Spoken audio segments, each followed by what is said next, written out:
প্রাপ্তবয়স্ক যুবকদের বিবাহ সম্পর্কে কিছু বলেন, যাদের বাসা থেকে বিবাহ দিতে দেরি করছে কর্মের জন্য। সব জায়গায় এ ধরনের প্রশ্ন যুবকরা ঢুকায় দেন। যে যুবক লিখছেন কর্মের জন্য বাসা বিয়ে দিচ্ছে না, আপনি মনে করছেন আপনার পক্ষে আমি ওকালতি করব। আপনি কাজ যখন করেন না, শরীয়ত তো আপনাকে বিয়ে করতে বলে না। আপনি যখন বেকার, নিষ্কর্ম, অকর্মণ্য, তো আপনার তো রোজা রাখা উচিত। নবী করিম সাল্লাল্লাহু আলাইহি ওয়াসাল্লাম বলেছেন, মান ইসতাতা মিনকুমুল বাআতা ফালইয়াতাযাওয়াজ ওয়া মান লাম ইসতাতি ফাআলাইহি বিস-সাওম ফাইন্নাহু লাহু বিজা। চরিত্র রক্ষা এটা গুরুত্বপূর্ণ, এটা মূল বিষয়। চরিত্র রক্ষার জন্য বিয়ে করবে, এটাই হলো মূল। বিয়ে করার সামর্থ্য নাই, তাহলে রোজা রাখবে। এখন সামর্থ্যের ডেফিনিশন কি, সংজ্ঞাটা কি, এটা একটা জটিল বিষয়। বেশিরভাগ চাচা চাচিরা, মুরব্বীরা, তারা মনে করেন সামর্থ্য মানে হলো লাখ লাখ টাকা কামাবে, গাড়ি বাড়ি হবে, সরকারি চাকরি হবে, এরপরে বলা যাবে যে তার নিজের পায়ে নিজে দাঁড়াইছে। ছেলে এখন কার পায়ে দাঁড়াইছে? তাহলে দেখুন, সামর্থ্যের সংজ্ঞা হলো স্ত্রীকে কোনো মতে মহর দিয়ে ডাল ভাতের জোগাড় করতে পারলেই তাকে সামর্থ্যবান ধরা হবে। আজকে যে সভাপতি সাহেবের বাসায় দাওয়াত খেয়ে আসলাম, এখানে আসার আগ দিয়ে ওনার ছেলেটা কানে কানে, বাচ্চা ছেলে, আমার ছেলের বয়সী অলমোস্ট, কানে কানে এসে আমাকে বলল, হুজুর উনি আমার শ্বশুর, তার শ্বশুর আসছে পাশ দিয়ে। তো আমি বুঝলাম যে বেটা বিয়ে করছে, এটা জাহির করছে বেচারা, মাশাআল্লাহ, ভাল লাগলো।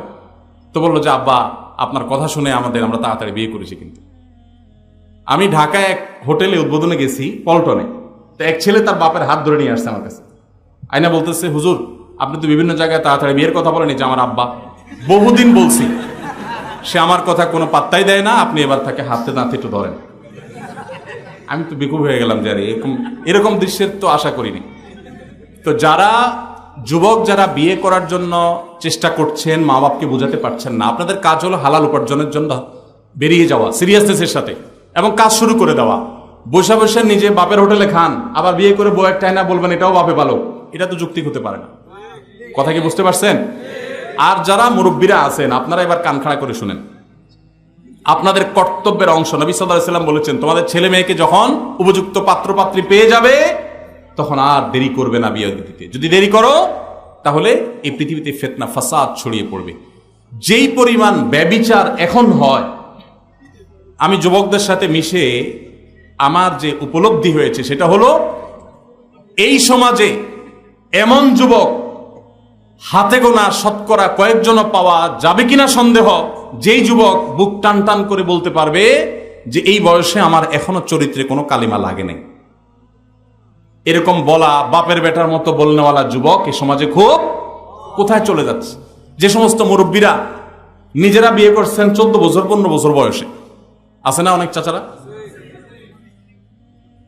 মহিলারা বিশেষ করে 14-15 বছর বয়সে বিয়ে হইতো, আর পুরুষ 20 বছর 25 বছর 20 বছরের ভিতরে ম্যাক্সিমাম বিয়ে হয়ে যেত।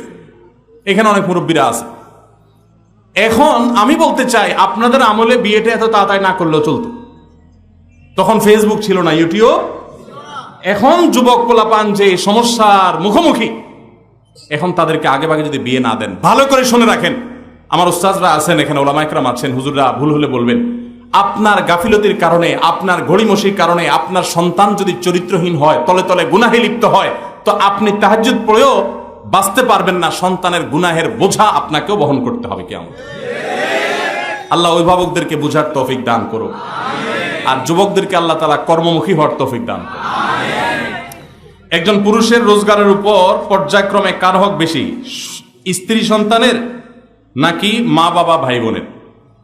দেখুন, মা বাবার সাথে কারোর কোনো তুলনা চলে না হক আদায় করার ক্ষেত্রে। হক আদায় মানে শুধু টাকা পয়সা খরচ করা না। আল্লাহ এবং তার রাসূল সাল্লাল্লাহু আলাইহি সাল্লামের পর সর্বোচ্চ শ্রদ্ধা পাওয়ার হকদার, সর্বোচ্চ ভালোবাসার হকদার কে? মা এবং বাবা। মা বাবার চাইতে বেশি ভালোবাসা পাওয়ার হকদার পৃথিবীতে আর কেউ, শ্রদ্ধার হকদার আর কেউ নাই। কিন্তু অর্থ ব্যয় করার ব্যাপারটা একটু ভিন্ন। স্ত্রী যদি থাকে, তাহলে প্রত্যেক স্বামীর উপরে কর্তব্য তার স্ত্রীর ভরণ পোষণের ব্যবস্থা করা। মা বাবার যদি টাকা পয়সার অভাব না থাকে, নিজেদের যা চেষ্টা দিয়ে তারা যদি চলতে পারেন, তাহলে শরীয়ত সন্তানের উপরে সন্তানের বাবা মার ভরণ পোষণ দেওয়াটাকে ফরজ করেনি। কথা কি বুঝতে পারছেন? কিন্তু মা বাবার প্রতি শ্রদ্ধা দেখানো, তাদের জন্য অর্থকড়ি নফল হিসাবেও খরচ করা, এটা আমৃত্যু, এমনকি মৃত্যুর পরেও করতে হবে, আজীবন করতে হবে, মৃত্যুর পরেও করতে হবে। স্ত্রীর সাথে তো যতদিন বৈবাহিক সম্পর্ক থাকে ততদিন, বৈবাহিক সম্পর্ক না থাকলে তখন আর তার ভরণ পোষণ আবশ্যক হবে না। অতএব এটা দেখে কেউ আবার এটা মনে করেন না যে ইসলাম কি মা বাবার উপর স্ত্রীকে অগ্রাধিকার দিয়েছে কিনা, মোটেই না। কিন্তু খরচের যদি ব্যাপার হয়, স্ত্রী অন্যের ঘর থেকে এসছে আপনার ঘরে, অতএব তার সম্পূর্ণ দায় দায়িত্ব আপনার, আপনি তার ভরণ পোষণের ব্যবস্থা করে দিবেন। বিধায় মা বাবা তাদের জন্য খরচ করবেন, যদি তাদের টান থাকে, যা আছে তাদের না হয়, তখন আপনার উপরে কর্তব্য হবে তাদের জন্য খরচ করা।